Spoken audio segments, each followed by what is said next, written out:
জয় যিশু। প্রিয় ভাই বোন, আজকের আমি তোমাদের সামনে আবার জীবন্ত ঈশ্বরের জীবন্ত অমৃত বাক্য, স্বর্গের নিগূঢ়তত্ত্ব বাণী, ঈশ্বরের মনের কথা আজ তোমাদের কাছে নিয়ে এসেছি বলার জন্য। তাই প্রথমে পিতা পুত্র পবিত্র আত্মার চরণে শতকোটি প্রণাম জানাই। পিতা পুত্র পবিত্র আত্মাকে ধন্যবাদ দিই এবং তোমাদেরকে জয় যিশু দিই। আজ আমি বাক্য বলবো প্রিয় ভাই বোন, উপবাসের কথা। যে উপবাসের শক্তি, উপবাস করে প্রার্থনা করলে তার শক্তি কত যে মধুর, শক্তিশালী, আমি সেইটা আজকে বলবো। যে যোনা 3:5 মানে আমাদের যুদ্ধাস্ত্র। আমাদের বেঁচে থাকায় এই জগতে যুদ্ধ করতে হবে, মানে খাওয়া পড়া থাকার জন্য। আবার মৃত্যুর পরে যে আমরা কোথায় যাব সুখে শান্তি, সেটাও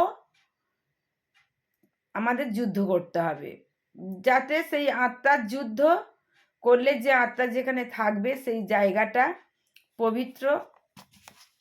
তাই পবিত্র জায়গায় যেতে হলে আত্মার পবিত্র হতে হবে, তাই আমাদের যুদ্ধ করতে হবে।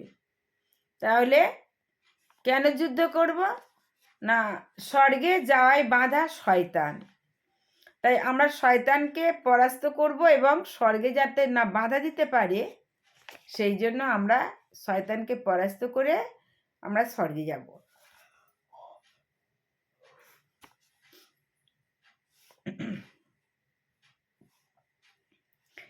তাহলে আজকে কি বলছে? উপবাসের অস্ত্র প্রয়োগ করে ঈশ্বরের মন পরিবর্তন করা যায়। তাহলে উপবাসে মানে প্রার্থনা উপবাস করলে কি করা যাবে? ঈশ্বরের মন পরিবর্তন হয়। আবার উপবাস ঈশ্বর দত্ত শক্তিশালী অস্ত্রটি ঈশ্বরের মন পরিবর্তন করতে সমর্থ। তাহলে উপবাস প্রার্থনা আবার কি করে? এত শক্তিশালী যে বিধির লিখনও খণ্ডন করা যায়। আর উপবাসের শক্তিশালী ঈশ্বরের দত্ত শক্তিশালী, ঈশ্বরের দেয়া এই যে উপবাস প্রার্থনা ঈশ্বরই বলেছেন, তাই এই অস্ত্রটি ঈশ্বরের মন পরিবর্তন করা যায়। এই অস্ত্র আমাদের এক সুদৃঢ় শক্তিশালী অবস্থায় উন্নীত করে, আবার সুদৃঢ় করে, এবং এই মানে উপবাস অস্ত্রটি আবার উন্নতও করে। যে যা হয়তো কারোর কিছু ছিল, হারিয়েছে, সেটা তার চেয়ে অনেক অনেক বেশি সে পাওয়ারফুল পাবে। বা হয়তো তার মানে একটা রোগ কঠিন, ভালো হবে না, কিন্তু সেইটা ঈশ্বর মনোযোগ দিয়ে সেটা তার সাহায্য করবে, সেই রোগ থেকে মুক্ত হবে। আরও কি হবে? ঈশ্বর এই অস্ত্রের প্রতি কর্ণপাত করেন। তাহলে যারা উপবাস করে প্রার্থনা করে, ঈশ্বর তার প্রার্থনা শোনে। আমরা ঈশ্বরের সঙ্গে বিজয়ী জীবনযাপন করি। তাহলে আবার উপবাস প্রার্থনা করলে কি হবে? আমরা জয়ে জীবনযাপন করব সদা সর্বদাই।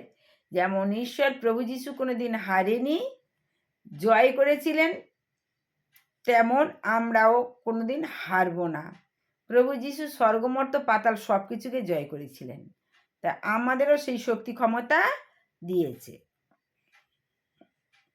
ঈশ্বর ঘোষণা করেছিলেন যে নিনবীর উপর তার বিচারের দণ্ড নেমে আসছে, কারণ নিনবী শহরটা এতটাই পাপে লিপ্ত হয়েছিল যে ঈশ্বর সহ্য করতে পারে না। তাই ওই নিনবী শহর 40 দিনের মধ্যে ধ্বংস হয়ে যাবে। তাই সেইটা ঘোষণা করার জন্য তিনি কি করেছিলেন? আহ্বান করেছিলেন।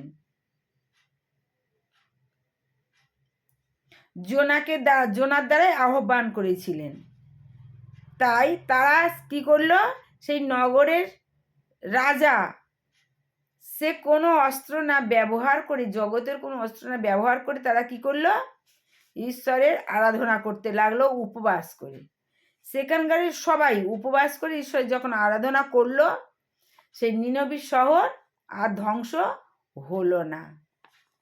তাহলে বুঝতে পারলে যে একটা উপবাস করলো, সেই তার সমস্ত রাজকর্মচারীদের নিয়েই আর গরু বাছুর জীবজন্তু সবাইকে নিয়েই উপবাস করেছিল, তাই কোনো ধ্বংস হলো না।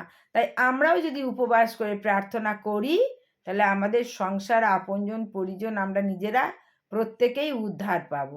আর সেই নিনবী শহর যেমন পাপে ডুবে গেছিল, তাই তাকে ঈশ্বর বললেন ধ্বংস হয়ে যাবে, তেমন আমাদেরও পাপে এই দেহটা ডুবে গেছে, ধ্বংস হয়ে যাবে। কিন্তু আমরা যদি উপবাস প্রার্থনা করি, তাহলে আমরা উদ্ধার পাবো। তা নিনবীর মানুষরা কি করলো? নিনবীরা অনুতাপ করলো, তারা ঈশ্বরের কাছে শোক ও উপবাস করলো। ঈশ্বর তাদের প্রতি কর্ণপাত করলেন। তখন ঈশ্বর তাদের ক্রিয়া, তাহারা যে আপন আপন কুপথ হইতে বিমুখ হইল তাহা দেখিলেন, আর তাহাদের যে অমঙ্গল করিবেন বলিয়েছিলেন, সেই বিষয়ে অনুশোচনা করলেন আর তাহা করিলেন না। তাহলে ঈশ্বর যে বলল ধ্বংস হবে এবং ধ্বংস করব এবং অমঙ্গলের কথা বলেছিল, কিন্তু তারা উপবাস প্রার্থনা করলো যখন, ঈশ্বর তাদের প্রতি সদয় হলো আর ধ্বংসও হলো না। উপবাস এবং অনুতাপের মাধ্যমে নিনবীরা ঈশ্বরের মনে পরিবর্তন ঘটালো, যে তিনি বিচারের কথা ঘোষণা করেছিলেন তা করলেন না। ঈশ্বরের পথ ন্যায়ের এবং নিখুঁত। কোনো দেশ বা জাতির উপর আসন্ন বিচারের কথা যখন তিনি ঘোষণা করেন, তিনি যখন প্রতিশ্রুতি দিয়েছেন, যখন আমি কোনো জাতির কিংবা রাজ্যের বিষয়ে উন্মূলনের, উৎপাটনের ও বিনাশের কথা বলি, তখন আমি যে জাতির বিষয়ে কথা বলিয়াছি, তাহারা যদি আপন দুষ্টতা হইতে ফেরে, তবে তাহাদের যে অমঙ্গল করিতে আমার পরিকল্পনা ছিল, তাহা হইতে আমি ক্ষান্ত হব। কত সুন্দর কথা! ঈশ্বর তার কি বললো বলো তো? যে অমঙ্গল হবে তাকে উচ্ছেদ করবে, উৎপাটন করে তাকে তুলে দেবে, তাকে বিনাশ করবে। ঈশ্বর প্রতিশ্রুতি দিয়েছিলেন। সেই ঈশ্বরের প্রতিশ্রুতিকে ভঙ্গ করা যায়, বিধির বিধানকে খণ্ডন করা যায় এই উপবাস প্রার্থনা। কত সুন্দর কথা! তাহলে উপবাসের মাধ্যমে অনুতাপ হলো চাবিকাঠি। তাহলে উপবাসের মাধ্যমে আমরা অনুতাপ করে ঈশ্বরের কাছে প্রার্থনা করব, এটাই হলো চাবিকাঠি। তাহলে উপবাসের শক্তিশালী অস্ত্র প্রয়োগ করে আমরা শত্রুকে হটিয়ে দিতে পারি। যুদ্ধের গতি, প্রকৃতি এবং জাতির জীবনধারায় পরিবর্তন করতে আমরা পারি। তাহলে ঈশ্বর জিরোমিওর মাধ্যমে ইসরায়েলিদের কাছে যে প্রতিশ্রুতি দিয়েছিলেন, মহান আধ্যাত্মিক বীর দানিয়েল তা পাঠ করার পর উপলব্ধি করলেন যে ঈশ্বরের প্রজাদের নির্বাসনকালে অবসান ঘটিয়ে জেরুজালেমে ফিরে আনার সময় তাই এসে গেছে। এই কাজে তিনি কোনো জাগতিক অস্ত্র ব্যবহার করলেন না। তিনি প্রজাদের জমায়েত করে এমন কোনো কৌশল অবলম্বন করলেন না যাতে পারস্যরাজ করহ তাদের মুক্তি দিতে বাধ্য হন। মুক্তির উপায় খুঁজে বের করার জন্য তিনি অন্য কোনো চেষ্টা করলেন না। দানিয়েল উপবাস এবং প্রার্থনার শক্তিশালী অস্ত্র তুলে নিলেন।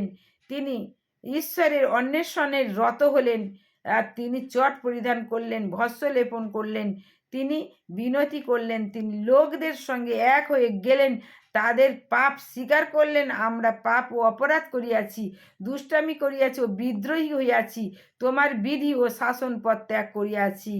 দানিয়েলের ঈশ্বরের করুণার জন্য কেঁদে উঠলেন, হে প্রভু, বিনয় করি তোমার সমস্ত ধর্মশীলতা অনুসারে তোমার নগর জেরুজালেমে তোমার পবিত্র পর্বত হইতে তোমার ক্রোধ নিবৃত্ত হোক।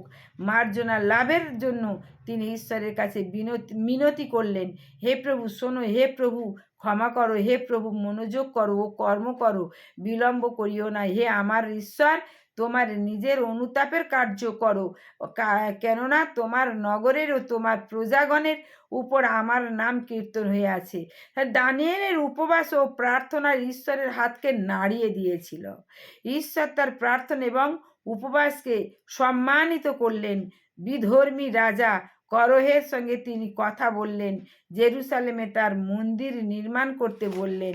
তাহলে ঈশ্বরের প্রজারা যদি কোনো দিন উপবাসের প্রয়োজন অনুভব করে, তবে সে দিনটি আজই। যিশু বলেছিলেন, এমন দিন আসবে যখন বরকে তাদের কাছে থেকে সরিয়ে নেওয়া হবে এবং তখনই তারা উপবাস করবে। তাহলে প্রিয় ভাই বোন, বরকে সরিয়ে নেওয়া কবেই তো হয়ে গেছে। যিশু কি এই পৃথিবীতে আছে? যিশুই হলেন বর। তাহলে আজকের এই পর্যন্ত থাক প্রিয় ভাই বোন। তাহলে যাদের প্রয়োজন তারা করো উপবাস, সবাই করতে হবে না। যে যার মঙ্গলের জন্য সে তার করবে, যে থাকতে পারবে করবে, না থাকতে পারে অগ্রাহ্য করে করবে। সে যেটা ভালো লাগবে সে সেটা করবে। আর তোমরা উপকার অবশ্যই অবশ্যই পাবে। সাবস্ক্রাইব, কমেন্ট এবং শেয়ার করে আমাকে ভালোবাসা দিয়ে সাহায্য করো, আমি যেন আবার তোমাদের কাছে নতুন নতুন ভিডিও আনতে পারি। আমার সঙ্গে থেকো, সাথে থেকো। তোমরা সুস্থ থাকো, ভালো থাকো। ঈশ্বরের আশীর্বাদ তোমাদের মাথায় পড়ুক। কেমন? জয় যিশু, ভালো থেকো। আমি আবার তোমাদের নতুন নতুন ভিডিও নিয়ে আসবো। কেমন?